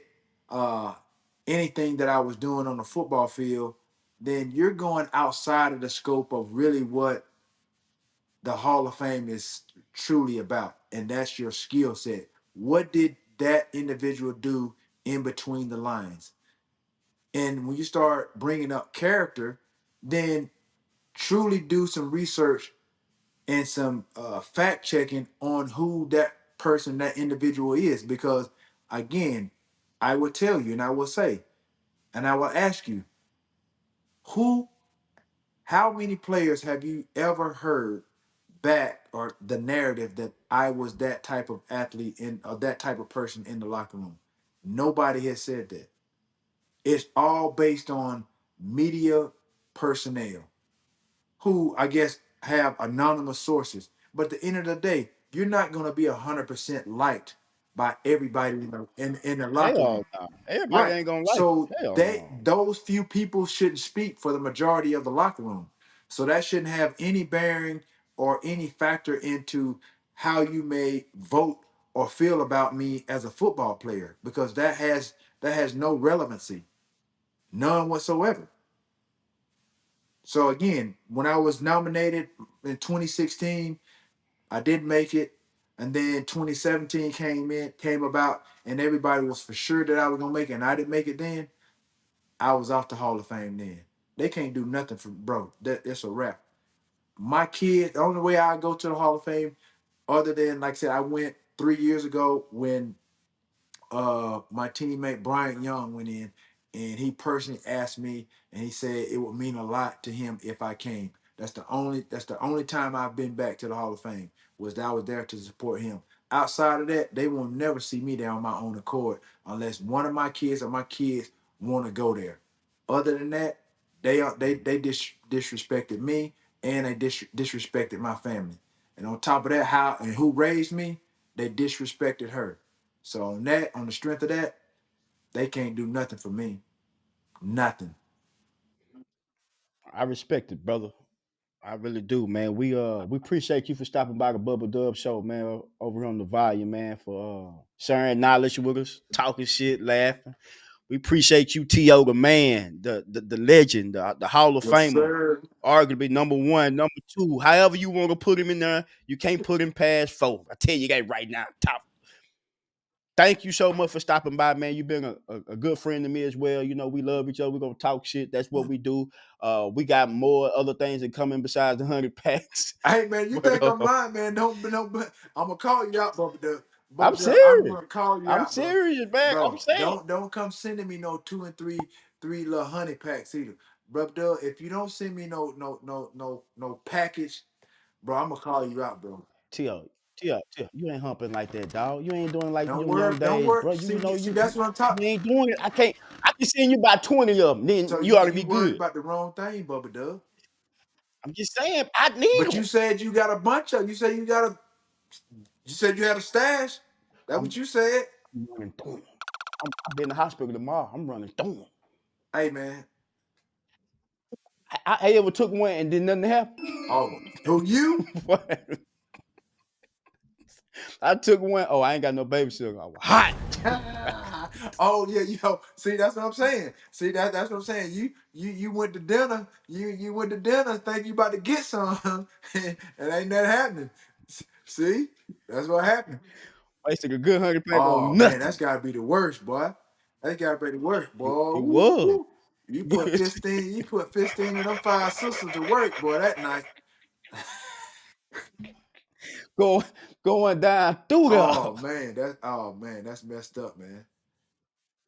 But nevertheless, man, thank you, T.O., for stopping by the show, man. You welcome anytime, my guy. We're gonna support your candle line. We're gonna support your skincare. We're gonna support your clothing line too, man. Everybody, thank T.O. for stopping by, everybody. Appreciate you, bro. Yes, One. sir. Bubba Dub show. Sad news, sad news. RIP to Kobe's father, Jelly Bean Bryant. RIP to him. He passed away. Also, we lost a football player too, Jacoby Jones. Uh, our prayers, our hearts, our condolences go out to to those two individuals who lost their life, to the family. We praying for y'all. Stay strong. And God knows best. So let's take a moment of silence today and to mourn these two people, Jelly Bean Bryant and Jacoby Jones, y'all, if y'all don't mind. Hey, now, y'all doing a little too much on Bronny. Y'all acting a little too much on Bronny. I don't like it. No, he ain't did nothing this whole month. So he ain't did nothing. But he did show us he's athletic. We know that. We know he can jump out the gym. We know he can play defense. But for scoring, he ain't got it right now. He need to go back in the lab. He need a Japanese, a Chinese, an Asian, Korean, somebody in the lab with a book like this studying. Go left, go right, spin move, come off the pit. He needs somebody. Gilbert Arena, where you at, fam? I'm gonna need you to get in there and work with Bronny. You say he got a Bugatti engine? Shit, right now he got a Honda. Now I still believe in you, Bronny. Most everybody else that dog, man, the boy tried. Now I ain't ready to say that yet, because I told y'all, if you 18, 19, 20 years old, I can't call you trash right now. I can't do it, y'all. Only when they get 21 is when I call them trash. They still babies to me, man. I'm a grown-ass man. You ain't a grown-ass man until you over 21 in my book. So I can't be calling no 18, 19, 20-year-old trash. I can't do it. Even though he playing like it. Because he damn so playing like it. I think he 0 for 70 behind the three-point line. Stop shooting them motherfuckers, Bronny. Go back down there to the little two-pointers and pull up game and do them. Three-point game ain't in right now, fam. Maybe it's the pressure on you right now, bro. But you got plenty of time to get it right. I think you will. But it's okay. It's gonna get better. Ain't got no trouble but to go up, but right now you're low. But I don't get it, y'all. He's a second round 55 pick, 55th pick. What you expect? Well, y'all expecting him to play like he was the number one? Stop it. Oh, because he's Bron, son. He shouldn't be. Maybe so. Maybe not. I don't know. Jaylen Brown, you pillow talking on the sideline, fam. Ain't nothing wrong with what you said. You feel like you don't think he a pro? Cool. But don't go back on Twitter talking about how you just don't do that. Stand on it. Maybe that's why your ass ain't on the USA team. They already know your thoughts and how you feel. Don't do that. Stand on it. Feel like the man ain't a pro, damn it, he ain't a pro in your eyes. That's cool. But don't let the world, don't let these people get in your ear, start making you feel bad for what you said. You ain't said nothing wrong, fam. That's your opinion, man. That's your opinion. That's cool. That's all. Don't let the people, persuade you to go back. Let me go back and say this, man, because his father in the league, and it's a great thing. We know it's a great thing, fam. We're talking about this game from what you went and seen. What did you see? You feel like you ain't seen enough? Cool. And they just leave it at that. There's some people on here mad at me. Dub, the boy trash. Man, you know what I'm saying? You get sucking. I ain't sucking up to nothing. Bron don't pay me. I ain't never met him. I'm going to keep it 100 on this show. Yes, Bronny James been playing like absolutely dookie. He have. But do I think he's dookie? No, I don't. Do I think he belong in the NBA? I do. But do he need to prove some more? Yes, I do. That's the fairest assessment I can give him. Some of y'all don't give a damn. And I get it. Maybe y'all know somebody right now that's better than Bronny, but didn't get that chance. Just like my bro T.O. say, hey, we already know life ain't there. America's not, we know that. There's one thing about me on this show, I'm gonna keep it 100, man. I ain't on that sugarcoat shit. I ain't trying to be on nobody's good side and all that side. And on the good side I want to be on is God's. That's it. The only good side I want to be on in life is God. Nobody else. I don't mind coming on here saying LeBron been playing, Bronny James playing like Dookie. He know it. His father know it. Everybody know it. But does that mean he's Dookie? No. That's all I'm saying. Matter of fact, man, I'm feeling so good today. Man, start sharing this show. I got something for y'all to do. Start sharing this show. Because what I'm going to do this year, football season, basketball season, I'm going to start inviting y'all out to the games with me. Yeah, I'm going to start inviting you out to the games with me, and we going to have a ball. How about that? You gonna be in the show. What? Absolutely. So keep tuning in each and every week, watching us do what we do, and you gonna get that invite to a game with your boy Dub. Ooh, I'm telling you, gonna have a lot. You ain't gotta worry about no flight. You ain't gotta worry about no room. You ain't gotta worry about no food. It's gonna be already taken care of right here on the Bubba Dub Show on the fight. I told y'all we're gonna do it. I told y'all we're gonna bring a legend in a day, and I ain't done. If you at work today and you can't watch it visually, but you want to listen to it, go to Apple Podcast, go to Spotify, type in the Bubba Dub Show, and make sure you leave me a review. Also, make sure you cut your notifications on. I'm gonna need you to cut your notifications on for me. Yeah, I want you to know when I'm dropping. I'm dropping number heat. Y'all see it? Dub Show is on the rise, baby. Yeah, them numbers going up, views going up, likes going up, comments going up. Guess what? You could be going up in there this year too with me to a game. Who you want to go see? The Cowboy, 49er, Eagle, whoever. That game that I decide to go and watch on a Sunday, you will have a chance to get to be able to come out with me and enjoy the games with me. How about that? That's something that I want to do. Let y'all know I'm a real one, man. I know some of y'all might not be able to ever afford a ticket to go to a game, but I want to make it possible for you. And the way that you can do that is by keep tuning in each and every week. Keep coming. Show me, DM me, show me that you sharing it to your people, man. I need that. I need that feedback. And when I see that, because somebody keep DMing me, showing me all the shares you're doing. Oh, that's a no-brainer, Dick. I'm flying you out somewhere to a game with me and have fun with me and my team, me and my family. Yeah, because that means you family. If you watching me every day and you telling everybody about me and you support me, damn it, we family. If you giving me, you know what I'm saying, just your attention enough, I gradually appreciate it. I'm just trying to get this show to the top. And I won't stop. Y'all know that Dub won't stop. And if you watching this show, then you already know this show is being presented by PrizePicks. That's right. Go and download the number one sports betting fantasy app right now in the world. Who? PrizePicks. Use my promo code TRASH with the 2 H's, baby. You got darn right. Now let me show you how to play this game for the first time users. It's either more or less. You put in $100, they give you $100. They matching all the way up to $100 for the first time user. Make sure you put that code in, though, trash with 2 H's. Real talk. Now, this is how this game go. They might have WNBA going on right now. You could pick points, rebounds, assists, 3 points attempted. You can do all that. They might have Caitlin Clark scheduled to shoot 5 threes. You either put more or less. For real, that's all. They might got Andrew Reese to have 8 points. More or less. Asia Wilson, they might have us slated for 11 rebounds. More or less.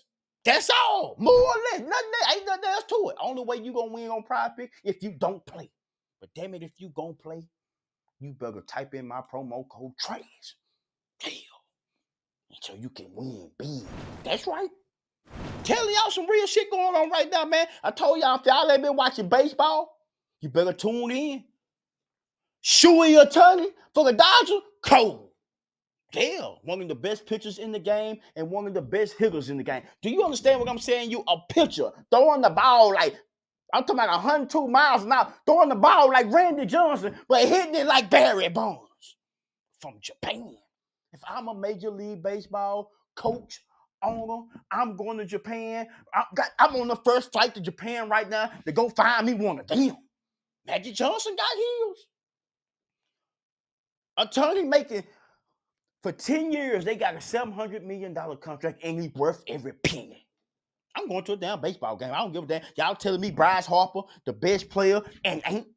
When he was with the Nationals and left, they won the damn World Series. How he the best?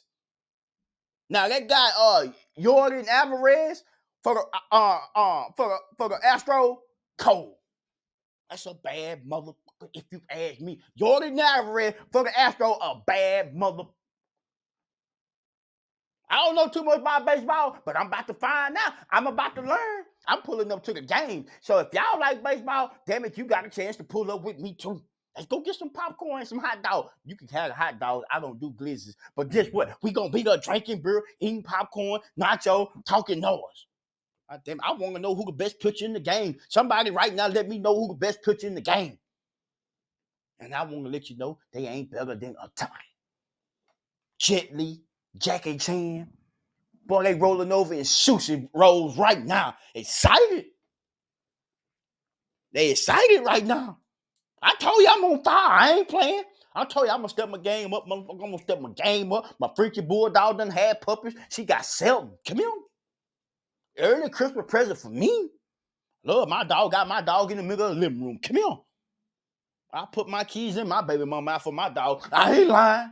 That's what them dog breeders do. Them dog breeder got them dogs in the middle of their living room and they delivering the damn dogs they sell. They gonna even deliver their own damn kid, but they'll deliver them damn dogs. That's real talk. Once again, man, thank y'all for watching this show. Thank y'all for watching this Bubba Dub show, man. I truly appreciate it, man.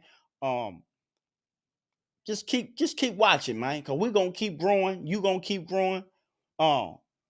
It's a lot of evil. It's a lot of evil things going on in this world, man. But don't let it get to you, man. If you're stressed out, going through something, tune into the Bubba Dub show. Make sure your notifications on. Make sure you share this, cause somebody else might be going through what you're going through, and you need to show them me, cause I'm gonna help you get through your motherfucking day. Yeah, I'm gonna help you get through your motherfucking day. I promise you that. This the Bubba Dub show over on the volume. We gonna make you laugh. We gonna make you cry. But at the end of the day gonna end. I see y'all when I see y'all. Peace.